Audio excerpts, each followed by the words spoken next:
আসসালামু আলাইকুম। আমার বলার কোনো ভাষা নেই, কিভাবে শুরু করব সেটা বুঝতে পারছি না। আমার মতো সারা দেশের লোক আজকে হতবাক।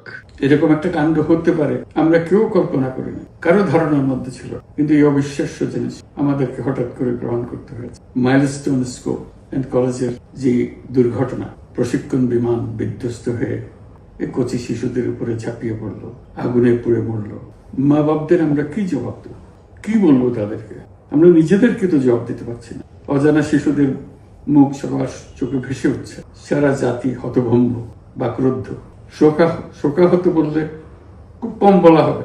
এই দুর্ঘটনার রেশ এখনো কাটেনি, এখনো লাশ আসছে হাসপাতালে, এখনো হাসপাতালে মারা যাচ্ছে। মা বাপ এখনো খোঁজ নিচ্ছে আমার সন্তান কোথায়, তাকে আর কোনোদিন চেনা যাবে কিনা, যাদের লাশ দেখছি তার মধ্যে আমার সন্তান আছে কিনা। পৃথক করার তো কোনো উপায় নেই। এরা আমাদের সবারই সন্তান, হঠাৎ করে চিরদিনের জন্য চলে গেল। আমরা অবশ্যই তদন্ত করব, তদন্তটা তারা ফিরে আসবে না। আমরা চিকিৎসার ব্যবস্থা করছি, সবাই ঝাঁপিয়ে পড়েছে, সকল হাসপাতাল, সকল মানুষ ছুটে আসছে। আমরা সবার কাছে অনুরোধ করছি, হাসপাতালে ভিড় করবেন না, কারণ যারা আহত তাদের জন্য এটা ভালো না। তাদের শরীরে রোগ প্রতিরোধের শক্তি নেই। আমরা ভিড়ে থাকলে আমাদের শরীর থেকে কি রোগ তাদের মধ্যে ছড়িয়ে পড়বে তা বলা মুশকিল। কাজে দূরে থেকে দোয়া করেন সবাই। আমরা বাবা মা আত্মীয় স্বজন সবার কাছে আমাদের সহানুভূতি জানাচ্ছি।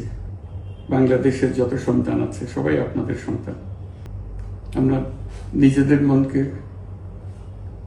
সান্ত্বনা দেওয়ার চেষ্টা করুন। আমরা সবাই নিজেদের মনে সান্ত্বনা দিচ্ছি, কিন্তু আপনাদের সান্ত্বনা বিরাট ব্যাপার। আমরা সবাই আপনাদের সঙ্গে আছি, জাতির সমস্ত লোক আপনাদের সঙ্গে আছে। আমরা তাদের জন্য শোক দিবস ঘোষণা করেছি। আগামীকাল শোক দিবস।